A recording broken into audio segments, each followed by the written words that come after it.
So what's the future of Social Security? Well, our next guest doesn't have all the answers. I have all the answers. You don't have all the answers, Dan Weiler from Sterling Financial Partners, but we do have some ideas, right? We're going to kind of take a stab at what's going on with this. People have some clarity, right? Because we've been hearing, oh, the fund's going to run out by 2034, and what does that really mean? That's what they tell us. That's what they tell us, and and honestly, since I was a kid, I've been hearing how Social Security is going to run out by 1993. So there's the doomsday kind of attitude towards that. But what's really going on? Well, what happened is you know, FDR brought it out in the 30s, and they started collecting taxes in 1930 is the first one. Yeah, it's all part of the big New Deal, and it's like, okay, people should have some sort of nest egg retirement and a way to pay into that. That's automatic. Well, it was more of a safety net. It was supposed to be a safety net. They realized people weren't saving for retirement, and so this was a way to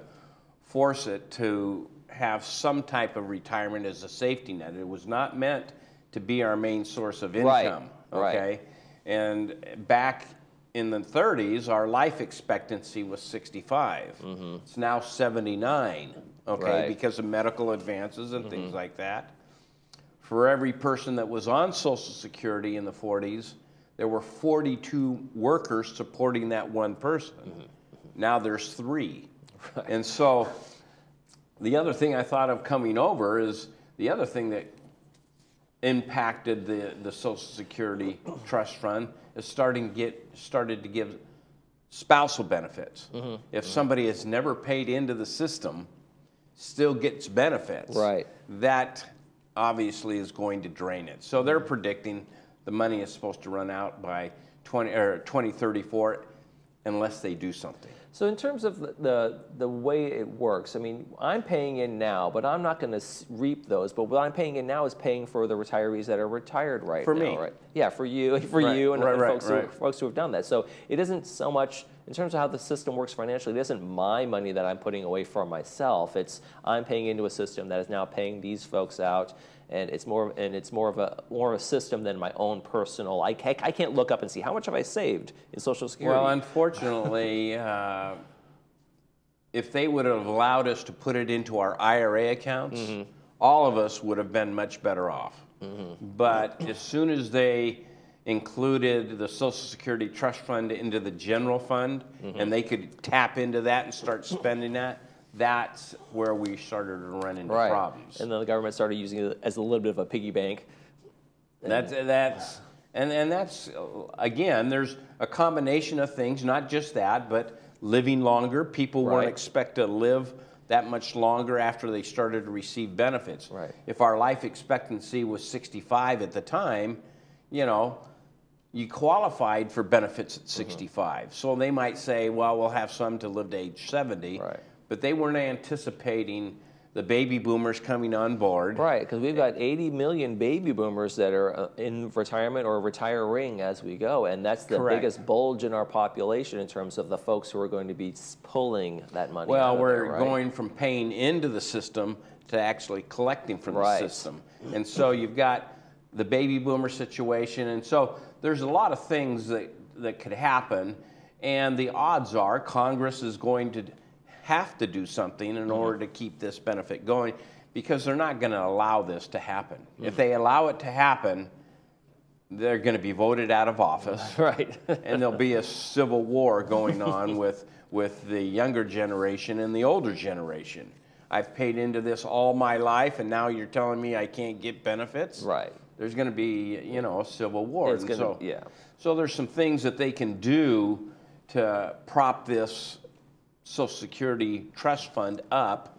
It's just hard to make those changes. And some of those ideas are like changing the age when you're eligible, right? They could we started out at age 65. Baby boomers are now 66. If you're born after age 1955, now it's 67. So those are that's one of the things they've made. They made slight changes. By the time my kids get it, it'll probably be 70. They'll have bumped it up to a certain amount. They could raise taxes on the amount that we pay into Social Security. So if we're paying 6.2%, your employer is paying 6.2%, that's 12.4%. they could raise that to 15%. Okay, each of us now paying 7.5%. So that's an option. They could raise the amount that we're paying Social Security benefits on. I think it's $168,000 and change that we're paying on. Anything over and above that we don't pay on. They could raise that to $250. So they could raise taxes on the amount. They could raise the amount that we have to pay taxes on. Right. Okay. And since it is a safety net, there's also a lot of talk about, like, well, for those who don't need it, shouldn't be even allowed to collect. If you have this income, if you have this when you retire, then you don't get to tap into Social Security. Means tested benefits. Right. It's kind of like Medicare. The more we make, the more we have to pay. The less we make, the less we have to pay. Right. Well, with Social Security, Elon Musk probably doesn't need Social Security. Might not. You know, I was just reading yesterday where Jeff Bezos is worth $194 billion, okay? The third wealthiest person in the world. Well, I don't know that getting $3,500 a month is going to change his lifestyle. Yeah, right. So they may come back and they may say, well, if you're making too much, we're going to start taking it away and giving it to Dan, who might need it more than you do. Yeah. So there's a means tested benefit there that, and I'm not sure what they'll do. My gut reaction is they'll probably do a combination of all four of those. They'll raise taxes, raise the amount, you know, increase the age that we qualify for Social Security, and then do a means tested benefit. I think there'll be a combination of all that. What about the lockbox? Is the lockbox ever coming back on the table like Gore asked for? He's going to put Social Security in a lockbox? Yeah, right. Well, when Roosevelt came out, he says, I can promise you this, we will never tax your Social Security benefits. Well, what happened? Well, those politicians who made that promise died. They all went away. So the other politicians, we didn't make that promise, you know.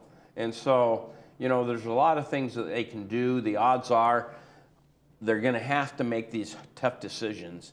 And the odds are those are some of the things that they're going to have to do. Well, that's just going to be the bottom line on that. So, folks, if they're looking for financial help, if they're looking for some come into your office and they're relying on this safety net and they have a little bit of help, what are you telling folks these days? People always ask when's the perfect time to take Social Security. Right. And you know, I tell them you should take Social Security when you need it. Okay. I've told people to take it at age 62 because they have bills coming in, no income, and they need assistance with paying those bills. If you don't need the Social Security, it increases 8% a year from age 66 to age 70. Well, getting 8% guaranteed on your money is a good thing. Yeah. But at the same time, tell me when you're going to die, because it takes about 12 to 13 years to break even. So you're going to go from 70 to 83 before you even break even on that amount. So it's just a matter of a personal choice in regards to when I've had people say, well, I want to get it as soon as I can because I don't know if it's going to be around later on. That's not a wrong decision. Right. It's just you need to understand the consequences. What your needs, where you're at, all of those things come into assessment. Exactly. And Dan Ohlweiler from Sterling Financial Advisors can help you with that and a lot more. Well, we try. We try. Thanks for coming in, Dan. Good to be here. Good for that clarification on exactly what's going on with Social Security. All right, that's going to be for this segment. When we come back, we'll be talking to, who are we talking to? Wellness in the Woods, Leslie Coretti. How could I forget? We'll be right back.